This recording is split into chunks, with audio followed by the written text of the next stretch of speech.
जिससे अपना कोई बहुत भारी संबंध है, कोई स्वार्थ है, उनके लिए भी लोग इस प्रकार से आध्यात्मिक अनुष्ठान प्रायः संसार में नहीं कराते हैं।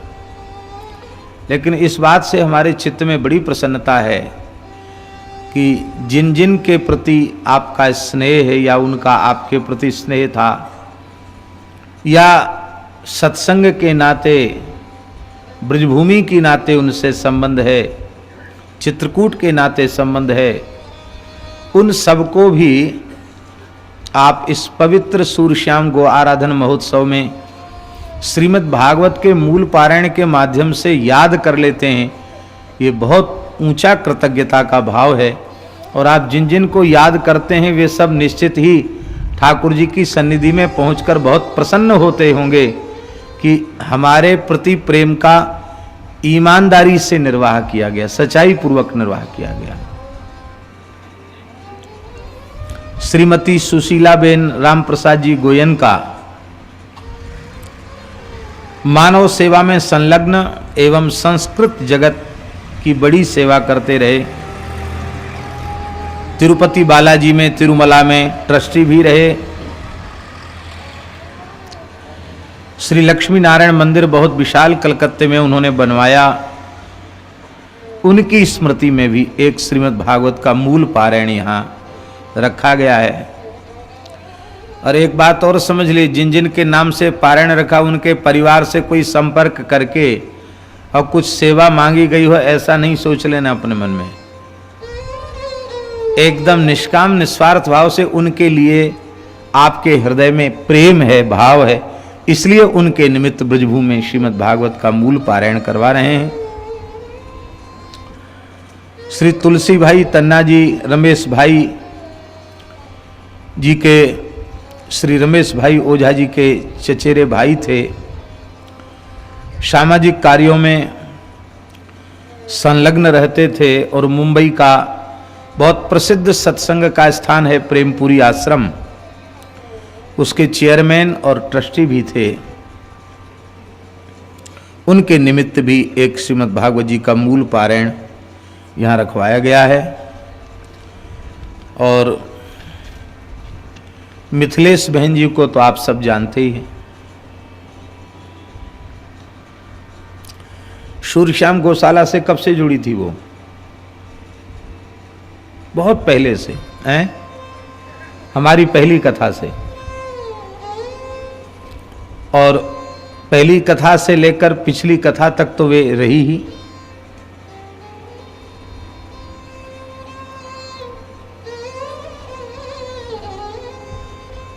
एक साधिका का, एक संत का कैसा जीवन होना चाहिए, वो जीवन उनका था।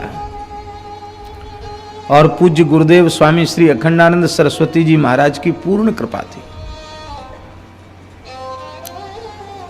वे हमारे पूज्य गुरुदेव पहाड़ी बाबा के निकट कभी कभी दर्शन करने आया करती थी, बहुत पहले से ही। हमसे कोई घनिष्ठता नहीं थी, कोई उठना बैठना बातचीत वगैरह भी नहीं थी। महाराज जी से दर्शन किया, चली गई। 2001 में प्रयाग में कुंभ था और प्रयाग कुंभ के अवसर पर पहाड़ी बाबा खालसा जो अपना शिविर लगता है, उसमें हम श्रीमद् भागवत जी की कथा कह रहे थे। उस समय कथा में ये संगीत नहीं था, 2 समय कथा कहते थे, सीधी सीधी कथा चलती थी।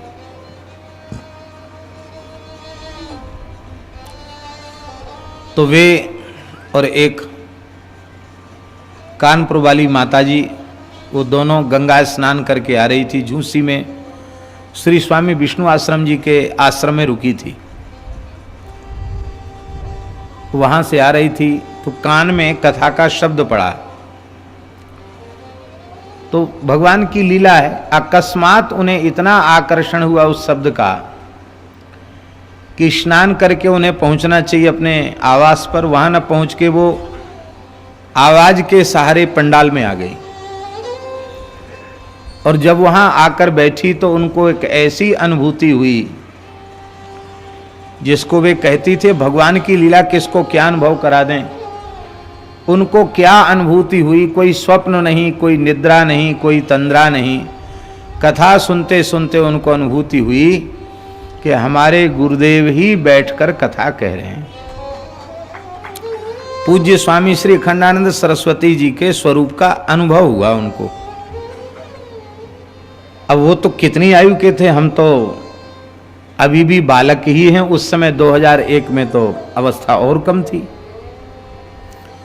लेकिन ये जो स्वरूप दिख रहा है ये तिरोहित हो गया। अब उस स्थान पर उनको जितनी देर तक वो बैठी उतनी देर तक पूज्य स्वामी जी का ही दर्शन हुआ। तो बार बार वो ऐसे ऐसे करें, फिर देखें, ये सोचें सपना है कि जागृत है, क्या है। और इसके बाद उनका यह भाव दृढ़ हो गया कि गुरुजी अनुभव करा रहे हैं कि हम भौतिक रूप से अंतर्धान हो चुके हैं, लेकिन अब इस रूप में तुम मेरा अनुभव करो। और उसके बाद अंतिम क्षण तक उन्होंने उसी भाव से इस दास को देखा, उसी भाव से, उसमें अणुमात्र भी न्यूनता नहीं। जिस दिन उनकी दीक्षा का दिवस होता उस दिन पूजन करने आती, और यहां तो प्रतिवर्ष कथा सुनने आती ही थी। और उनको देख के रश्मि भाई जी को बड़ा भाव जगता था। इनको अपनी मां उनमें दिखाई पड़ती थी। ये कहते थे हमारी मां बिल्कुल ऐसी ही थी, ऐसे ही स्वभाव, ऐसे ही स्वरूप। और उनका भी इनके प्रति बड़ा स्नेह था। स्वामी जी का साहित्य भी उन्होंने इनको प्रदान किया था। उनका भगवत धाम प्रयाण बड़ी विचित्र स्थिति में हुआ। एक बार मलुक पीठ पधारी और आके उन्होंने कहा, महाराज जी हमने अब तक आपसे कुछ मांगा नहीं है, हम एक चीज मांगने आए, आप पहले ये कहो कि हम दे देंगे। अरे हमने कहा हमारी सामर्थ्य होगी तो, मना ही तो किसी को भी नहीं है, और सामर्थ्य के बाहर की चीज हो तो क्या कहेंगे। बोले नहीं नहीं आप कह देंगे तो हो जाएगा। बोले एक तो हमें वृंदावन की रज प्राप्त हो, और हमारे अंतिम क्षण में आपका दर्शन हमको हो, और हमारे यमुना जी के जल समाधि के अवसर पर भी आप उपस्थित हों, ये हमारी इच्छा है। हमने कहा हम तो कहाँ कहाँ भटकते रहते हैं। बोले नहीं आप कह दोगे तो ऐसा ही योग बन जाएगा। हमने कहा ठीक है। हमने कहा हम रहेंगे तो आ जाएंगे, कोई बात नहीं। उसके बाद कहीं बाहर थे तो उनके शरीर की छोटी बहन का फोन आया। वो रो रही थी। बोले माता जी ने अन्न जल सब त्याग दिया है, बहुत हठ करने पर थोड़ा थोड़ा गंगा जल ले रही, बाकी सब छोड़ दिया, और कुछ बताती भी नहीं है। आश्रम में भी लोग बहुत दुख चिंतित हैं, और आपकी बात नहीं टालती हैं, आप समझाइए। तो हमने फोन पर उनको कहा। उन्होंने कहा महाराज जी आपने महाभारत की कथा कही थी, उसमें आपने यह बताया था कि शरीर में ममता समाप्त हो जाए और शरीर साधन के योग्य न रह जाए तो भगवान के धाम, भगवान के चरणों में पहुंचने के लिए 4 प्रकार से देह का त्याग स्वेच्छापूर्वक किया जा सकता है। वो आत्महत्या नहीं है, उसमें आत्महत्या नहीं है, क्योंकि आत्महत्या तो देहाभिमानी की होती है। तो आपने कहा था अनशन व्रत पूर्वक देह त्याग सबसे उत्तम है। तो अब हमारा कोई काम बकाया है नहीं, शरीर वृद्ध है, तकलीफ है। लोग कहते हैं कि तुमको दिल्ली ले जाना पड़ेगा, कोई कहते नहीं बंबई में दिखा देंगे, और कहीं मेरी तबीयत ज़्यादा बिगड़ गई तो लोग मुझे वृंदावन से बाहर ले जाएंगे। तो अब मैं वृंदावन की रज चाहती हूँ, और प्रयास करती हूं कि आपकी कथा में जो सुने उसको हम पालन करें, तो कम से कम हम तो इसका प्रयोग करना चाहते हैं। इतना उन्होंने हट किया, बोले अब आप मना मत करो, आप तो आशीर्वाद दीजिए। फिर मैंने उनकी बहन को कहा कि अब ये मानेगी नहीं, इनको हट करना ठीक नहीं, इनका भाव पक्का भीतर से बन चुका है। फिर कथा के पश्चात हम वहां पहुंचे, उनसे मिले भी। बीच में गिरिराज जी में एक कथा थी, वहां से लौटकर वहां गए।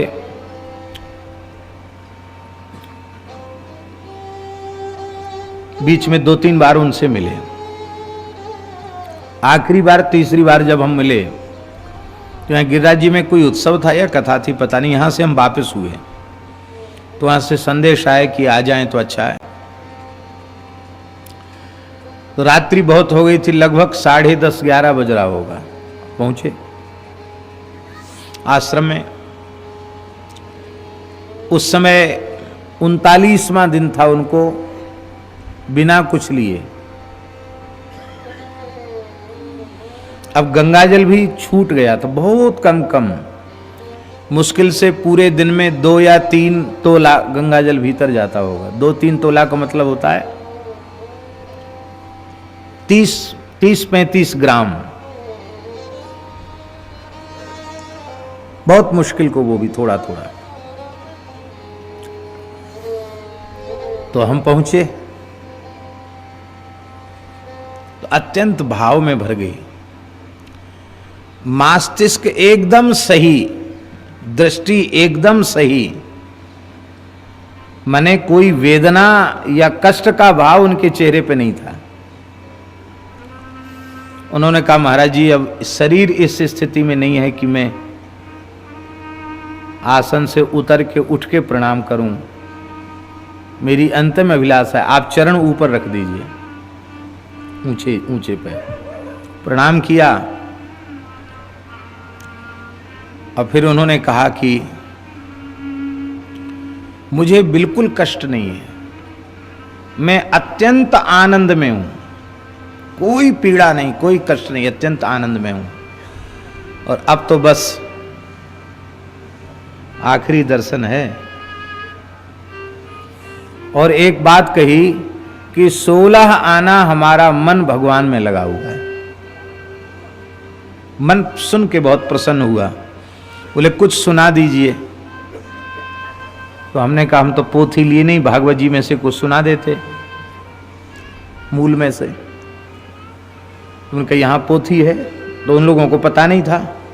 तो उन्होंने कहा कि अमुक अलमारी के अमुक कॉलम में अमुक नंबर पर रखिए। अब ये देखो स्मृति, अमुक अलमारी में, अलमारी के अमुक कॉलम में अमुक नंबर पे पुस्तक भागवत जी की पोथी रखी है।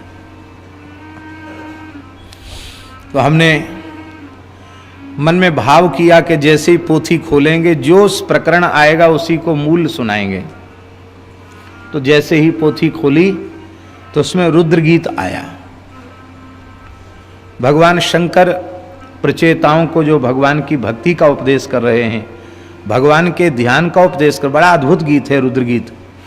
उसकी फलश्रुति में लिखा कर्म बंधैर विमुच्यते, कर्म बंधन से जीव मुक्त हो जाता उसको सुनने के बाद। तो हमने मन में सोचा कि ये कर्म बंधन से मुक्त होने वाला ये गीत आया है भगवान की इच्छा से, इसका मतलब ये कर्म बंधन के अनुसार देह का बंधन है, इसका मतलब अब इनका देह रहेगा नहीं। मन में हमारे आया तो हमने पूरा उनको सुनाया। और सुनाने के बाद फिर हम बोले हमारे ठाकुर जी हमारे देह पूरा होने के बाद आपके पास रहेंगे, किसी के पास नहीं, आप आपके पास रहेंगे, ठीक, चिंता मत करो। इसके बाद हम गाड़ी में बैठे तो साथ वाले संतों से हमने कहा कि आज 39वां दिन है, कल का दिन बीच में है, या तो कल या परसों माता जी का शरीर पूरा हो जाएगा। कहे महाराज जी ये संभव ही नहीं है, इतना सुंदर धीरे धीरे, भले धीरे धीरे बोल रही लेकिन बोल भी साफ रही हैं, देख भी रही हैं, सुन भी रही हैं, और स्मृति भी बिल्कुल अच्छी है कि अमुक जगह पुस्तक रखी है उठा लाओ, तो अभी और उनका शरीर रहेगा। लेकिन ठीक 41वें दिन उनका शरीर पूरा हुआ और संयोग की बात, हम वृंदावन में ही थे। उनके अंतिम संस्कार में यमुना जी में जल संस्कार की रोक इस समय लगी हुई है, जल कम रहता है। उनका मन था हमको जल समाधि ही हो, संतों के जैसे।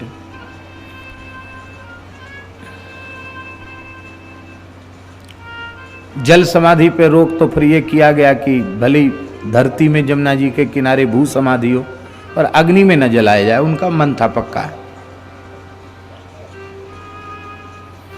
अब वहां खोदने का विचार किया तो वो ब्रजवासी जाको खेत वो झगड़ा करवे लग गए। ना है कैसे हमारे खेत में गड्ढों कर रहे हो।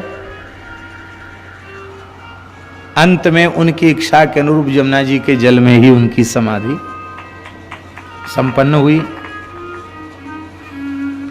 तो उनको आपने अपनी माता के रूप में देखा तो मिथिलेश माता जी के प्रति कृतज्ञता का भाव ज्ञापित करने के लिए एक श्रीमद् भागवत का मूल पारायण उनके निमित्त भी आपने रखवाया है। निश्चित वो तो कथा सुन ही रही होंगी, ब्रज के लोग ब्रज के बाहर थोड़े ही जाते हैं, और प्रसन्नता का भी अनुभव कर रही होंगी।